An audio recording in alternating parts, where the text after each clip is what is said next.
একটি সঠিক জাত এবং সঠিক পরিচর্যার ফলে আপনার ছাদ বাগানে মোটামুটি যথেষ্ট পরিমাণ ড্রাগন ফল আসতে পারে। Hello friends, welcome to my channel. দেশ এবং দেশের বাইরে থেকে যারা আজকে আমার ভিডিওটি কন্টিনিউ করেছেন প্রত্যেককেই খামারি কমল ইউটিউব চ্যানেলে স্বাগতম। মাসটা সেপ্টেম্বর মাস। এই সময়ে আপনার ছাদ বাগানের ড্রাগন গাছগুলোতে প্রচুর পরিমাণ পরিচর্যার প্রয়োজন হয়। কিছু কিছু ড্রাগন গাছে এখনও পর্যন্ত প্রচুর পরিমাণ ফুল এবং ফল আসছে, তবে যে সমস্ত ড্রাগন গাছে ফুল এবং ফল আসা বন্ধ হয়ে গেছে সেই সমস্ত ড্রাগন গাছগুলোতে আগামী বছরের জন্য বাড়িয়ে তুলতে হবে। আগামী বছরের জন্য শক্তি সামর্থ্য নিয়ে পরিচর্যা করতে হবে। কি পরিচর্যা করবেন, কি খাবার দেবেন, গাছগুলোকে যদি আপনি প্রুন করতে চান, যদি প্রুন করার দরকার হয় কিভাবে করবেন, আসুন তাই নিয়ে থাকছে আজকের বিস্তারিত আলোচনা। না স্কিপ করে কন্টিনিউ করুন। সম্মানীয় দর্শক এবং শ্রোতা বন্ধুগণ, দেশ এবং দেশের বাইরে থেকে যেখান থেকে আজকে আমার ভিডিওটি দেখছেন প্রত্যেককে নমস্কার, সালাম, আদাব জানিয়ে আজকের ভিডিওটি শুরু করছি। ক্যাকটাস একটি কাঁটা জাতীয় ফল। সমগ্র প্রজাতির কাঁটা জাতীয় ফলের মধ্যে ক্যাকটাস আমাদের কাছে একটি অন্যতম জনপ্রিয় একটি ফল হিসাবে গণ্য হয়েছে। এই ক্যাকটাস গাছের সঠিক পরিচর্যা, গাছের ম্যাচুরিটি আসলে গাছ প্রচুর পরিমাণ ফুল দিতে সক্ষম হয়। এর আগেও আমরা দেখেছি, শুনেছি, জেনেছি, আমাদের আশেপাশে দেখছি। তবে কিভাবে পরিচর্যা করতে হয় সেটা অবশ্যই জানা উচিত। যে কোনো কাঁটা জাতীয় গাছে পরিচর্যা কম করতে হয়, জল কম দিতে হয়। তার কারণ এই যে কাঁটা জাতীয় গাছে যে কাঁটা আছে, এই যে কাঁটার যে গোড়াগুলো আছে, এখানে এরা প্রচুর পরিমাণ জল সঞ্চয় করে রাখতে পারে। কারণ মরুভূমিতে ক্যাকটাস জাতীয় গাছগুলোতে প্রচুর জলের প্রয়োজন হয়, কিন্তু সেই জলগুলো কিন্তু প্রতিনিয়ত তারা পায় না। এর কারণ তারা যখন জল পায়, অর্থাৎ আকস্মিক কারণে বৃষ্টি হয়, তখন তারা কিন্তু যথেষ্ট পরিমাণ জল টেনে নিয়ে স্টোর করে রেখে ধীরে ধীরে জীবন চালানোর জন্য কাজে লাগায়। তাই অনেকে মনে করেন আমরা জল তোলার প্রবলেম আছে, আমি এই ধরনের গাছগুলোকে পরিচর্যা করতে পারবো না। তাদের বলি, নির্ভয়ে আপনি গাছ লাগান।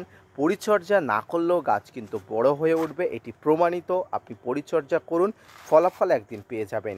কি পরিচর্যা করবেন, তবে কিছু খাবার আপনাকে এখানে দিতে হয়, কারণ একেবারে গাছ শুধু শুধু বেড়ে ওঠে না। গাছের পুষ্টির জন্য আপনার কিছু খাবার তো দিতেই হবে। এই খাবারের মধ্যে থাকবে মিশ্র খাবার, যে খাবারের মধ্যে থাকবে নিমখোল, শিংকুচি, হাড় গুঁড়ো, ভার্মিকম্পোস্ট, সর্ষের খোল, বাদাম খোল, এই ধরনের খাবারগুলো দিতে হবে। প্রতি 2.5 থেকে 3 মাস অন্তর অন্তর যদি যথাযথভাবে যথাযথ নিয়মে আপনি খাবার দেন, তাহলে বৃহৎ আকৃতির আপনার এই যে ড্রাগন গাছগুলো হয়ে উঠবে। এবং যে গাছগুলোতে প্রচুর পরিমাণ মুকুল বা ফুল আসার সম্ভাবনা দেখা যায় বর্ষার সিজনে। এই মুহূর্তে সেপ্টেম্বর মাস, আপনারা জানেন আমার এই ড্রাগন গাছটিতে এবছর ভালোই ফল দিয়েছিল।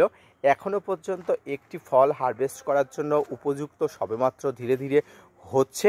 কয়েকদিনের মধ্যে এই ফলটিও কিন্তু হারভেস্ট করে নিতে পারবো। তবে এইভাবে ড্রাগন ফল আরও বেশি পরিমাণ পেতে আপনাকে কিন্তু খাবার এবং যথাযথভাবে কিন্তু বিভিন্ন ধরনের স্প্রে, অর্থাৎ গাছের বিভিন্ন ধরনের ফাঙ্গাস কীটপতঙ্গের আক্রমণকে প্রতিহত করার জন্য বিভিন্ন ধরনের স্প্রে কিন্তু প্রয়োগ করতে হবে। খাওয়ার কথা তো আপনাকে বললাম, এবারে গাছের বিভিন্ন ফাঙ্গাস বা ব্যাকটেরিয়ার আক্রমণ ঘটতে পারে। তার জন্য আপনার মাসে একবার করে ফাঙ্গিসাইড এবং ব্যাকটেরিয়ানাশক সঙ্গে কিন্তু কীটনাশক প্রয়োগ করতে পারেন। সাপ, ম্যানসার, ব্যাবিস্টিন, ডেডোমিনগোল, Blitox, Blue Copper, M45, Amistar Top, Antracol, এই ধরনের ফাঙ্গিসাইডের সঙ্গে আপনারা প্লান্টোমাইসিস বা স্টেপটোসাইক্লিন জাতীয় ব্যাকটেরিয়ানাশক, সঙ্গে কিন্তু আপনি যে কোনো ভালো মানের কিন্তু কীটনাশক, ডাইমাটের 30% কম্পোজিশন, ইমিডাক্লোপিড গ্রুপের কম্পোজিশন, সাইপারমেথ্রিন কম্পোজিশন কীটনাশকগুলো কিন্তু একত্রে নিয়ে কিন্তু 1 গ্রাম বা 1 ml করে নিয়ে কিন্তু আপনি প্রয়োগ করতে পারেন এই ধরনের গাছে। দেখবেন সেপ্টেম্বর মাস আসতেই আপনার ছাদ বাগানের ড্রাগন গাছে আর কোনো ফুল বা ফল আসছে না। এতে কিন্তু আপনি ভেঙে পড়বেন না, কারণ সিজনে একবার করে গাছে ফল আসার নিয়ম।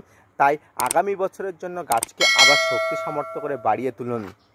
ড্রাগন গাছের একটা নিয়ম বা নীতি আছে, যেটা হলো ঝুলন্ত ডালে সবসময় ফুল আসে। তাই সবসময় গাছকে ঝুলন্ত অবস্থায় রেখে দেবেন। আপনারা যারা আমার এই ভিডিওটি দেখেছেন বা গত ভিডিওগুলো দেখেছেন আপনারা জানেন আমার এই গাছটি কিন্তু এখানে ঝুলন্ত অবস্থায় ছিল, কিন্তু প্রাকৃতিক বিপর্যয়ের কারণে সেই ডালটি সেই ঝুলন্ত অবস্থা থেকে কিন্তু ডালগুলো কেটে পড়ে গেছিলো, একটা বিভিন্ন খারাপ অবস্থার মধ্যে পড়েছিল। আপনারা দেখতে পাচ্ছেন সেই টায়ারটা কিন্তু এখন আছে। তার পরবর্তীতে একটা মাথায় প্লান বার করে কিন্তু পরবর্তীতে আবার কিন্তু এগুলো ঝুলিয়ে দেওয়ার ব্যবস্থা করলাম। এক কথায় ঝোলানো অবস্থা ছাড়া ড্রাগন গাছে কখনো ফুল আসবে না। তাই সবসময় উপর থেকে নিচে পর্যন্ত আপনারা গাছগুলোকে ডালগুলোকে ঝুলিয়ে দেবেন, কখনো কিন্তু উপর দিকে লতিয়ে যেতে দেবেন না, তাহলে কিন্তু ফুল আসার সম্ভাবনা অনেক অংশে কম হবে। জল আপনারা অবশ্যই দেবেন। জল যদি আপনারা না দিতে পারেন সপ্তাহে একবার করে অন্তত জল তো দিতেই হবে বেঁচে থাকার জন্য, এবং যখনই দেবেন একটু ভরিয়ে দেবেন, তখন তাহলে কিন্তু আপনি আরও এক সপ্তাহ দেরি করলে কোনো রকম অসুবিধা নেই। এই সময় যদি আপনি গাছে কাটাই ছাঁটাই করতে চান বিশেষ কোনো লাভ হবে না, তবে যদি কাটাই ছাঁটাই করে নতুন ডালপালা বাড়াতে চান, নতুন গাছ বাড়াতে চান করতে পারেন। যে সমস্ত ডালগুলো কচি আসছে অর্থাৎ সবেমাত্র আসছে নিউ কামিং যে ডালগুলো, সেগুলো ডালগুলো কেটে দিয়ে আপনি নতুন ডালপালা লাগাতে পারেন। তবে সম্মানীয় দর্শক শ্রোতা বন্ধুগণ, আমি যেহেতু ড্রাগন গাছকে নতুনভাবে ঝুলিয়ে দিয়েছি, মাচান তৈরি করেছি, এই জন্য এই যে সাপোর্টিং যে ডালগুলো এবার শিকড়গুলো এগুলো ছিল, এগুলো আমি চাইলে কেটে দিতে পারতাম, কিন্তু এখনও পর্যন্ত কাটেনি, সময় হয়ে ওঠেনি। আপনারা চাইলে এই ধরনের ডালগুলো বা নতুন কোনো যে ডালগুলো এই ডালগুলো কিন্তু কেটে দিতে পারেন। আপনারা যে কাঁচি আছে কাঁচি দিয়ে খুব সহজেই কিন্তু কেটে দিতে পারবেন। এইভাবে সেপ্টেম্বর মাসে ড্রাগন গাছকে পরিচর্যা করুন এবং আগামী বছর অর্থাৎ আগামী জুন জুলাই মাস থেকে আপনার ড্রাগন গাছে আবার ফুল ফুটতে শুরু করবে। তাই ফুল ফোটা সম্ভবকে আপনি যথেষ্ট পরিমাণ বাড়িয়ে তুলতে এবং গাছের স্বাস্থ্যকে খুব ভালোভাবে বাড়িয়ে তুলতে আপনাকে কিন্তু এই পরিচর্যা করতেই হবে। ধন্যবাদ।